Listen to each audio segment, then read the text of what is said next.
7:27 en el territorio continental ecuatoriano, buscando la verdad y abogando por la unidad nacional en pro de la paz y la seguridad en el Ecuador.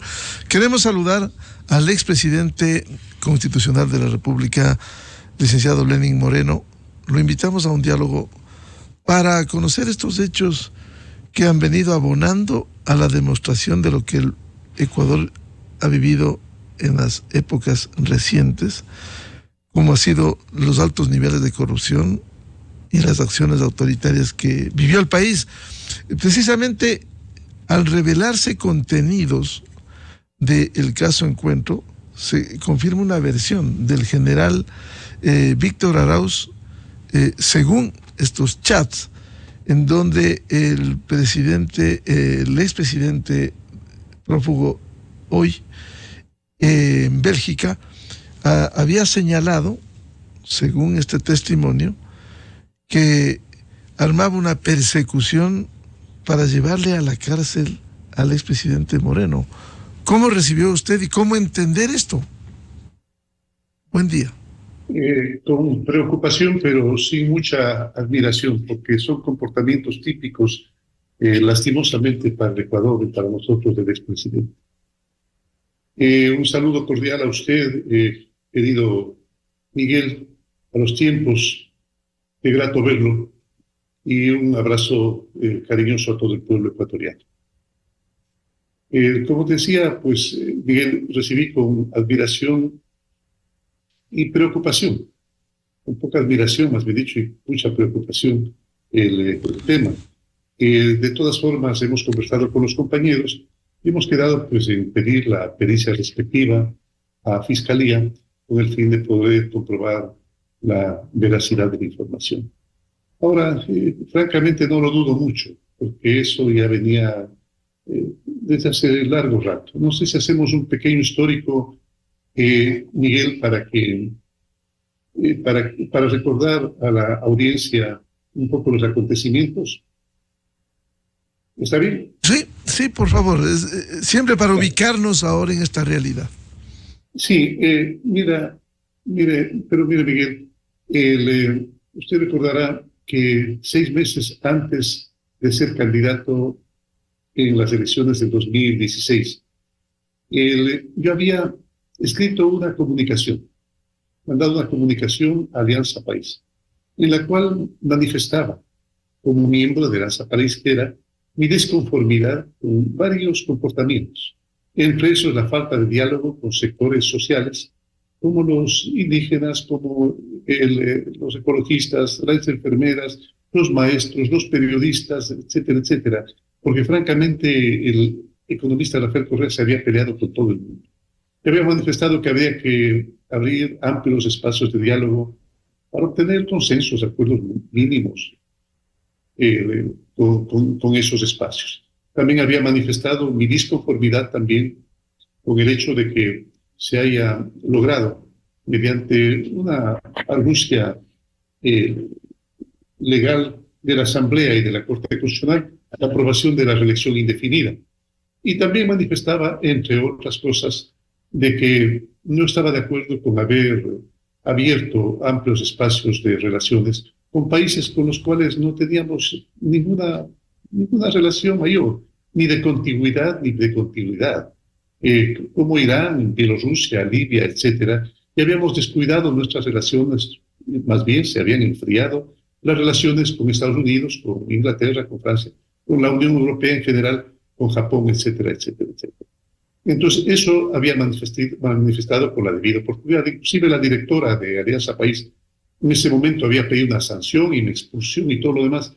Y el economista Rafael Correa, seguramente porque ya tenía en mente lo que me iba a pedir, había manifestado de que estaba de acuerdo conmigo. Entonces, la verdad es que recibí con agrado eso, recibí con agrado.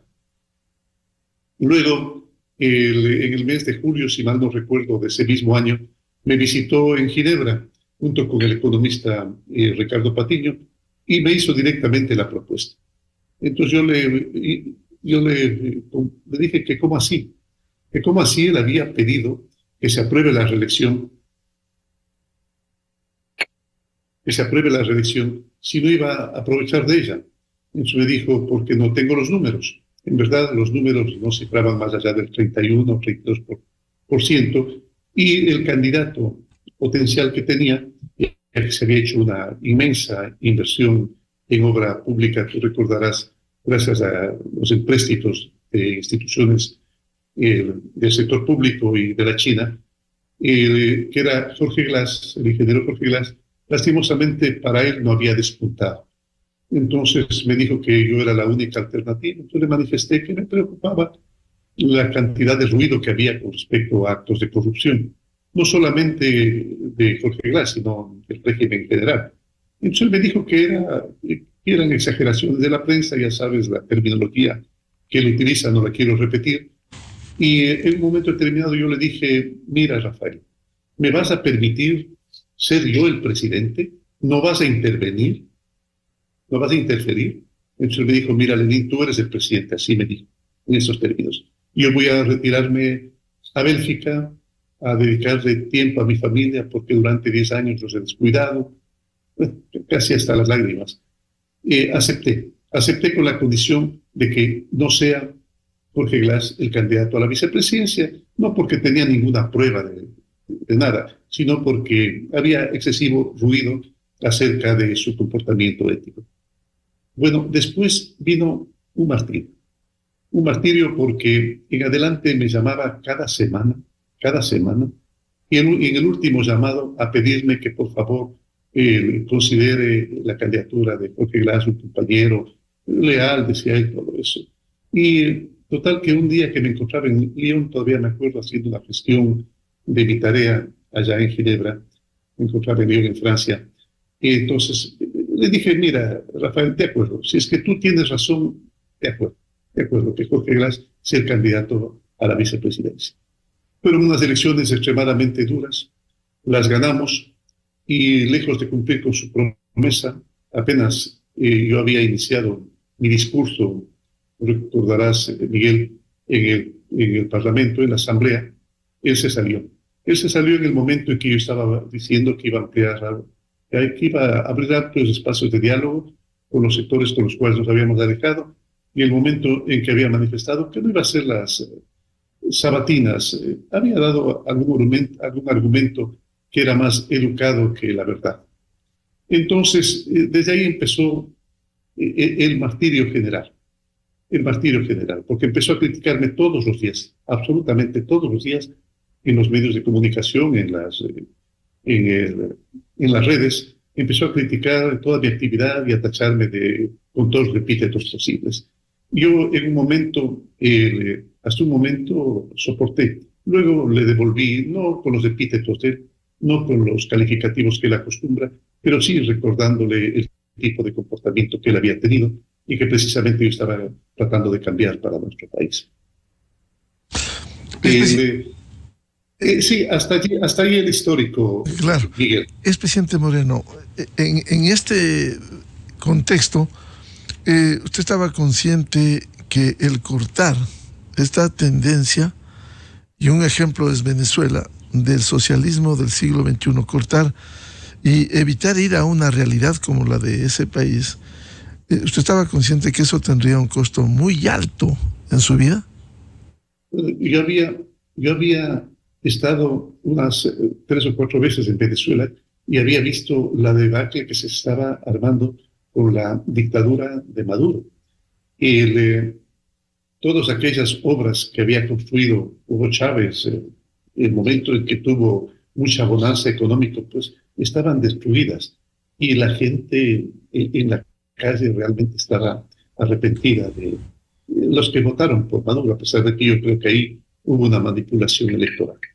Pero estaban arrepentidos. Había estado en Cuba, también había visto que ese pueblo muy leal con su revolución, pero que estaba atravesando momentos muy difíciles. Las escuelas, los colegios eran invivibles, no tenían las condiciones mínimas necesarias para una buena educación. Los hospitales de igual manera, porque además a mí me correspondió asistir a un hospital para un tratamiento, etcétera, etcétera.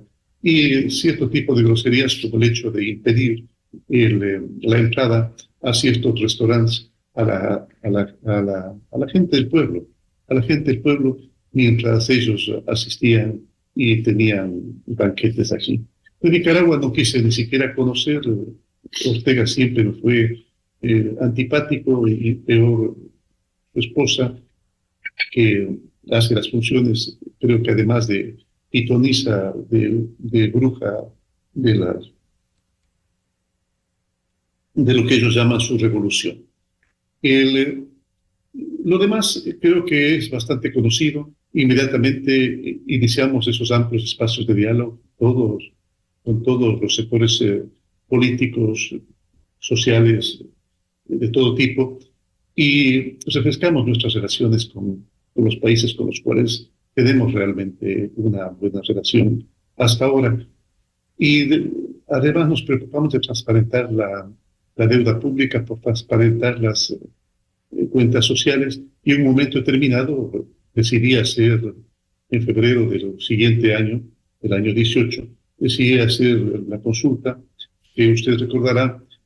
El, el pueblo ecuatoriano votó en casi 70%, votó a favor de que no haya dictaduras perpetuas, de que no haya reelecciones indefinidas por una parte, y por otra parte de que se elimine ese impuesto a la plusvalía, y pues, la reducción del espacio del Yasuní, a pedido del grupo de Yasuní, había acogido yo, un poco difícil de tenerlo, porque ya estaban instalados los pozos y produciendo. Entre otras preguntas que se hicieron, Miguel. Por otra parte, enseguida el pueblo aprobó la consulta, hicimos la convocatoria al nuevo Consejo de Participación Ciudadana y Control Social, el cual tuvo, Miguel, absoluta independencia para poder actuar y para poder designar a las autoridades. Yo recuerdo que en el periodo de Rafael Correa, pues, quienes ocupaban las principales unidades de control eran gente afín al presidente, inclusive parientes de él. Eso se eliminó completamente. Había gente a la cual se nombraba, a la cual, del mismo Consejo de Participación Ciudadana, a la cual no había conocido nunca, no había visto absolutamente nunca.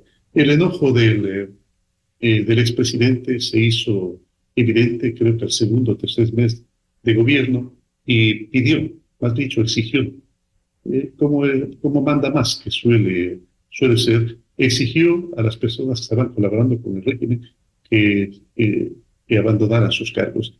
Y ellos le hicieron caso, y quedé prácticamente con el gobierno desmantelado, querido Miguel. Para mí fue momentos desesperantes.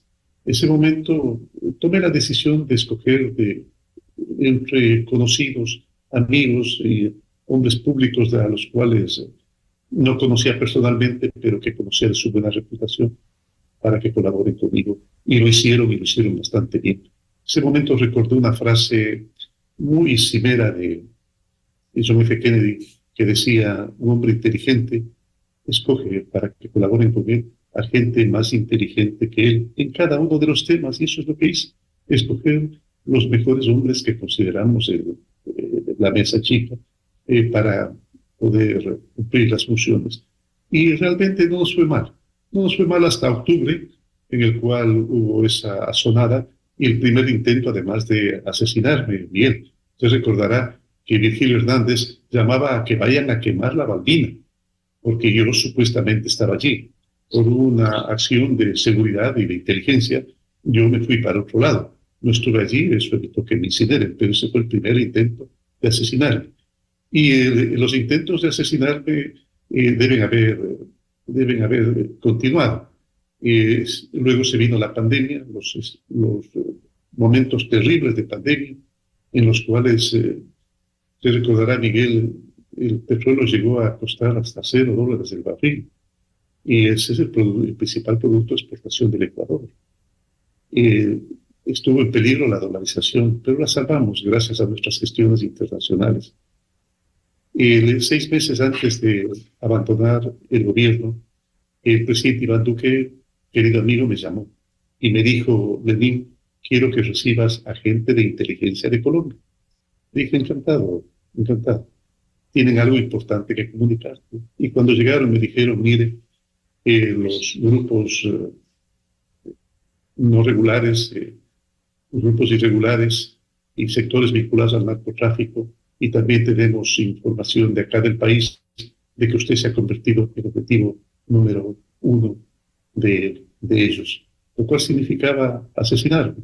Le agradecí a Iván, tuve más cuidado desde allí en adelante. Todo lo demás usted recordará, inclusive ahora recuerdan, y con mucho pesar, como lo recordamos todos, el caso de los 3 periodistas asesinados. El caso del Huacho. El Huacho, el momento en que ordenamos impedir la infiltración de sectores de narcotráfico y de guerrilla a nuestro país, enseguida hubo la reacción. Usted recordará, hubo explosiones en destacamentos policiales, no sé si militares, pero hubo explosiones de destacamentos policiales. Y claro, seguramente aprovecharon la oportunidad. Claro, uno de ellos en San Lorenzo, el de San Lorenzo de la policía. Sí, el cuartel. pero hubo, pues, Miguel, que francamente no recuerdo dónde nomás era. Pero y este criminal aprovechó la oportunidad de los señores periodistas de intentar hacerle una entrevista y los asesinó. No sé en qué momento los ha asesinado, pero créame, Miguel, y seguramente la información que están obteniendo de levantamiento de información que a pedido de la policía y de los militares tenía que ser secreta para proteger a los infiltrados allá. Nosotros lo entendimos así, además porque realmente las sesiones del Consejo de Seguridad realmente son secretas. No se permitió antes el levantamiento de información, solamente obtuvimos la información de alguna acusación falsa que se me había hecho y para de contar. Pero ahí está la información y seguramente ustedes, acusados periodistas, sabrán obtener la información que requieren para poder tomar las decisiones que crean convenientes de igual forma los familiares. Créame, Miguel, hicimos hasta lo imposible por tratar de rescatar a los compañeros. No sé si por parte de todos solicitamos al Consejo de la Judicatura, inclusive teníamos preparada algo que luego a lo mejor me arrepentía de hacerlo, que era la liberación de ciertas personas que habían cometido actos criminales con el fin de que esos 3 queridos periodistas puedan regresar a su país y a sus familiares. Lastimosamente eso no ocurrió. Yo creo que desde el primer momento los había asesinado. Enseguida le pedí al presidente Duque que hagamos una acción de martillo y yunque para capturar a este asesino. Y se lo capturó precisamente. Nosotros éramos de yunque y Colombia, quien hacía de martillo, y persiguió a este criminal hasta que le dio de baja, como ellos suelen llamar. Así me informó en un momento con satisfacción el presidente Iván Duque. Expresidente Moreno, ¿no se arrepiente de haberse abierto de ese modelo del socialismo del siglo XXI que aún persiste en América Latina, que quiere retomar el poder luego de esa experiencia nefasta con modelos que están a la vista como el de Venezuela? Como el de Venezuela, como el de Argentina, Miguel, como el de Nicaragua, como el de Cuba mismo. Realmente no me arrepiento en absoluto. No me arrepiento. De forma particular, yo no busqué el distanciamiento con el economista Correa. Él lo provocó por su falta de conocimiento, de cumplimiento de la palabra. Es un hombre sin palabra, es un mentiroso. Y porque creo que, y usted lo sabe, así como lo sabe el pueblo ecuatoriano, evitamos que Ecuador sea otra Cuba, otra Venezuela, otra Nicaragua, o que tenga la situación de Argentina. Lastimosamente, el presidente que me sucedió en el poder no tuvo no sé si la capacidad o la oportunidad de generar ciertos espacios para poder salir adelante. Nosotros habíamos dejado las cuentas en orden, inclusive una fracción importante, 3.000 o 3.500 millones, no recuerdo bien, del Fondo Monetario Internacional para que los puedan utilizar. Dejamos pagadas los sueldos a a todo el sector público, a pesar de los terribles momentos que pasamos en la pandemia.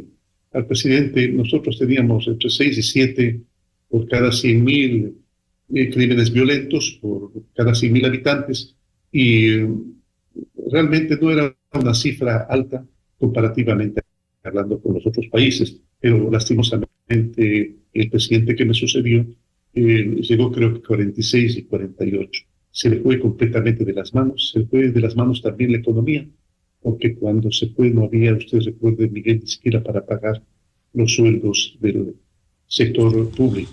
Ventajosamente, con la juventud del nuevo presidente, se remozó algo del entusiasmo, del optimismo de los ecuatorianos.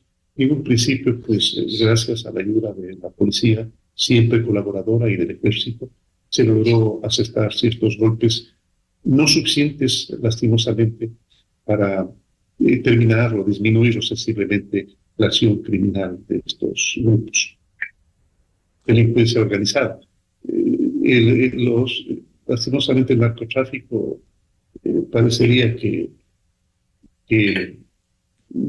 se creció y en mala hora, porque su presencia lastimosamente llama a otro tipo de crímenes, como el hecho de las vacunas, los asesinatos en las cárceles, los asesinatos en las calles, y el hecho de que sean asesinadas inclusive gente inocente que se encuentra junto en el restaurante o en un evento junto con las otras personas vinculadas a los grupos de delincuencia organizada.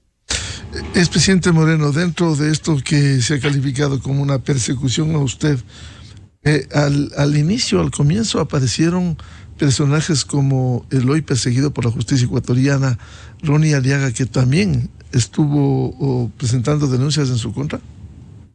Sí, así fue, no solo él, sino además Pamela Aguirre también. No quiero calificarlos a estos dos personajes, pero se prestaron para hacer una acusación completamente falsa. Usted recordará, inclusive, Miguel, de que Ronnie Aliaga dijo que yo había adquirido un departamento que era una mansión por Valencia, si mal no recuerdo, que le pedí inclusive al embajador Cristóbal Roldán que fuese allá a averiguar de qué se trataba, si es que el departamento existía siquiera.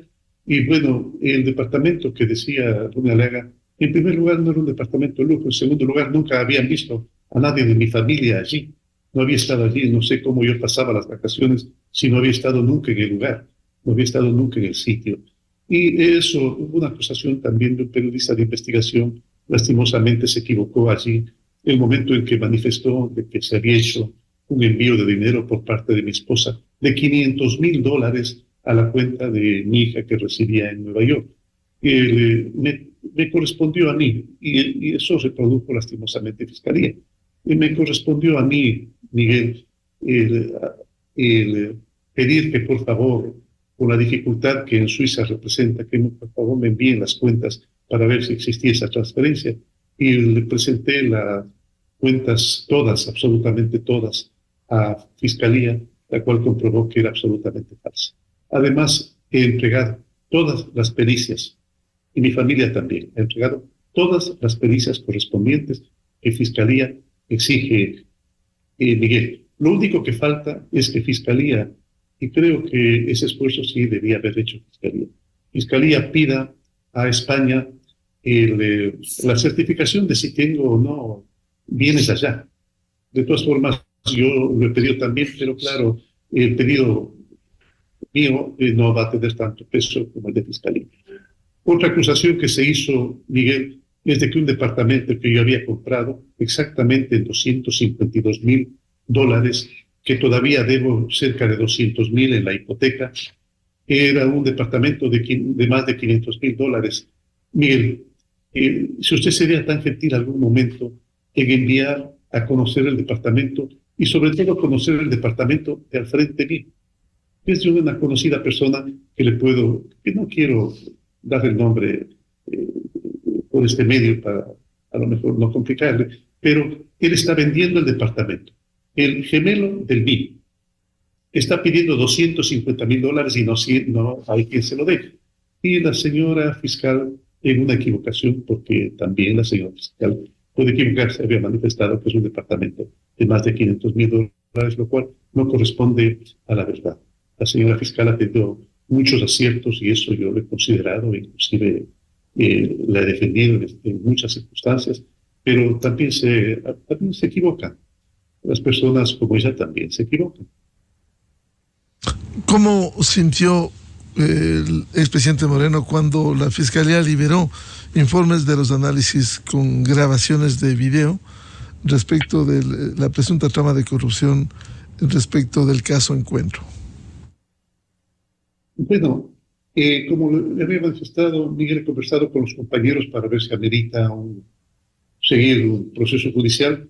Ellos, más entendidos, me han dicho que primero pidamos el informe pericial de la grabación, porque no se olvide que el comandante general de la policía, Arauz, pues lo ha negado. Pero, mire, yo estudié algo de psicología y sé perfectamente cuando una persona no está diciendo la verdad, principalmente por los actos ideomotores que se llaman actos accesorios que tienen generalmente en la cara. Y creo que el comandante Arauz siente que no está diciendo la verdad. Ahora, si es que eso no es verdad, las grabaciones, pues eso solamente lo determinará la pericia de fiscalía. ¿Y va a esperarse esa pericia que se haga pública para conocer la realidad de esto? Sí, yo espero que eso se lo haga lo más rápidamente posible. Entiendo que María Paula Romo ha pedido ya de forma judicial la pericia y espero que se haga efectiva lo más pronto posible. En definitiva, estos datos que han sido revelados, que están en pericia, demuestran también las acciones que cumpliera quien liderara el gobierno de los 10 años. Lo que pasa, Miguel, es que a ver, Tolkien en su libro, la trilogía del Señor de los Anillos, manifiesta en un momento que el genio del mal, Sauron, ¿te recuerda ese Sauron? No sé si vio la trilogía usted. Sauron, el genio del mal, dice Sauron, como todos los tiranos, comenzó siendo bueno. Por eso lo apoyamos en un inicio. Pero de a poco empezó a ensombrecerse, a volverse un tanto siniestro. El momento en que seguramente le convencieron de que podía perpetuarse en el poder, de que podía ser un dictador perpetuo, don perpetuo hay que llamarlo. Ahí empezó a ensombrecerse un poco el tema, cuando los periodistas empezaron a criticarlo y enseguida les lanzaba sentencias prácticamente desde las sabatinas. En ese momento yo me empecé a sentir incómodo y a reclamar. Usted recordará inclusive que reclamé con duros términos a los abogados que se habían inventado el tema de la autoría coadyuvante para poder acusar al diario El Universo. Eso lo recuerda usted, ¿verdad? Así es. Y la sentencia, claro, sorpresa, salió a favor. $40 millones y la prisión para Emilio Palacio. Estábamos en mesa chica y preguntó a todas las personas de mesa chica cómo debía proceder. Entonces todos le dijeron que debía cobrarse dinero, que Emilio Palacio había cometido un crimen, etc. Yo francamente no veía el crimen. Él se queja del influjo psíquico y no se quejó de la autoría coadyuvante, francamente no entiendo. Y todos le dijeron que cobre el dinero y que meta preso a Emilio Palacio. Y yo me encontraba callado y él mismo me preguntó, ¿qué te parece a ti? Y yo le dije, me parece que es momento de que demuestres tu generosidad de espíritu.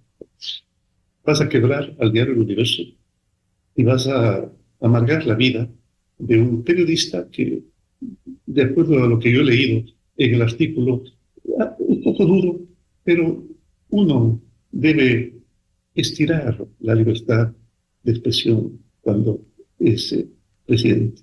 A mí me atacaron y muy duro. Nunca, nunca en el Ecuador ha habido tanta libertad de expresión como hubo en mi gobierno. Es más, recuerda usted, Miguel, que se chantajeaba a a las radios, a los medios de comunicación con el tema de la asignación de frecuencias. Yo enseguida respeté no a las radios, que merecían el respeto, no a los periodistas, que también merecían respeto, sino a la audiencia, porque se la habían ganado. Y esa gente prefería oír a radiodifusores, a entrevistadores como lo era usted, como lo era Gonzalo Rosero, como lo era, bueno, tantos y tantos entrevistadores que inclusive se me va Vicente Robadito, etcétera, etcétera. Se me van de la cabeza este momento. Sí, se los chantajeaba. No era digno, no era humano siquiera. Y, y ellos, lastimosamente para ellos, tenían mucha dignidad, lastimosamente para ellos, pero bien por el país y bien por la democracia, mantuvieron siempre su dignidad, como lo hizo usted, Miguel. En definitiva, estos hechos que aparecieron a propósito de la revelación de la Fiscalía, ¿cómo recibió usted? Incluso con estas expresiones que realmente sí generaron una demostración de las personas que si lo dijeron luego de las pericias, se comprobaría de alguna manera la perversidad de sus acciones políticas. Es por eso, Miguel, que yo mantuve silencio, expliqué cuál era el tema, expliqué que bajo ninguna circunstancia a mí me habían encargado ni una sola de estas obras emblemáticas, estas obras, tenían otro nombre también, de estas obras emblemáticas. Esas habían sido entregadas en su totalidad al economista, al ingeniero Jorge Glass. Entonces, peor todavía que pueda haber manejado una rama completa para poder beneficiarme. En ningún momento. Yo tengo amistad. Tal vez lo que realmente me afectó es mi amistad desde hace muchísimo tiempo con esa familia, con la familia que había ayudado a conseguir el contrato. Yo no intervine en ninguna circunstancia. Ni el economista Rafael Correa, ni el Jorge Glass, ni ningún ministro, ni ningún director de departamento escuchó jamás una llamada por parte mía en el cual trataba de presionarlos o trataba de sugerirles siquiera de que hagan el contrato con esta empresa. Lastimosamente para mí, el señor embajador de China, el señor embajador de China, que nos visitaban con frecuencia, como muchos otros embajadores, me llamó. El embajador de entonces, Cai Rungo. Cai Rungo, sí, así es. Él me llamó y me dijo, vicepresidente, lo era en ese momento, ¿sería usted tan amable decirle al presidente que el financiamiento que él había propuesto había sido aceptado? Yo me alegré como todos los ecuatorianos. Me alegré como todos los ecuatorianos de que una obra emblemática que iba a causar supuestamente tanto bien al país y la generación de tantos miles de megavatios de potencia eléctrica iba a darse. Me alegré y le comuniqué a la familia. Y él me dijo, bueno, gracias, Lenín, voy a comunicárselo a Jorge Glass. Y ahí quedó. Ahí quedó. Esa fue mi única y última intervención en el tema. Entonces, además, Miguel, solamente una pregunta. ¿Usted cree que a mí, que siempre estaba criticando, que no estaba de acuerdo en muchas cosas, que no era de la jorga, me iban a encargar la obra más grande del país, económicamente más grande? ¿Usted cree? Escuché de un expresidente el otro día esta expresión. Él decía, ¿ustedes creen que hubiera encargado a Lenín Moreno una obra de esa envergadura? Yo estaba dedicado exclusivamente a la misión Manuel Espejo querido Miguel, que realmente resultó extraordinariamente positiva en el rescate de los derechos de las personas con discapacidad, por una parte que resultó ser emblemática a nivel internacional. Y dentro de estos temas de coyuntura, quisiera preguntarle, en un juicio que por lavado de activos se lleva en Miami contra el excontralor Carlos Pollitz y que se espera el fallo condenatorio, se difundió que de alguna manera tuvo contacto con usted. ¿Cómo responder a eso? Mire Miguel, el señor Contralor jamás recibió de mí una llamada para pedir un favor. Nunca, nunca.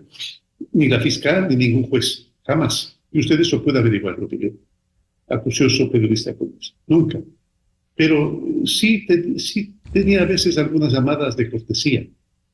Él dice que me ha comunicado que su hijo estaba en problemas.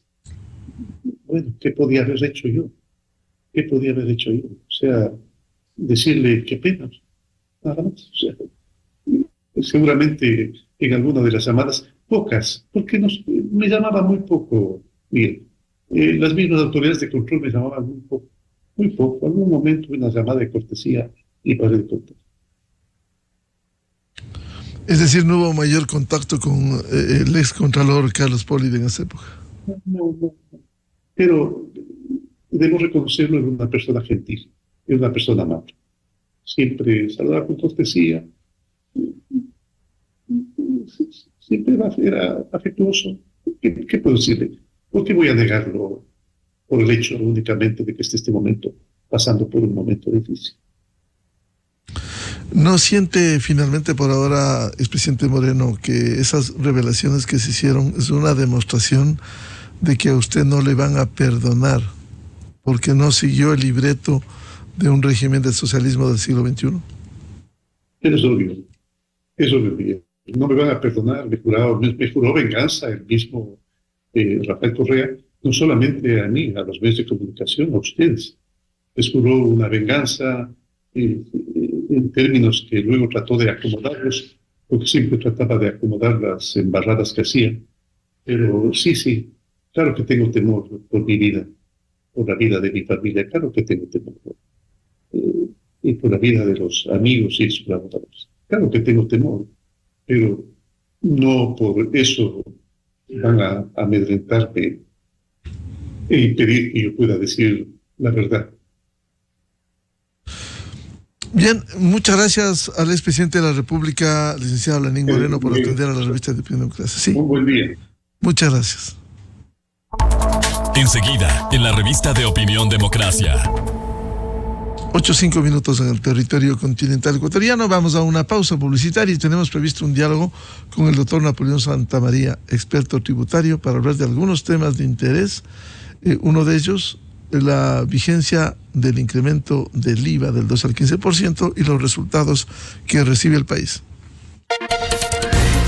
Desde 1984 con Gonzalo Rosero.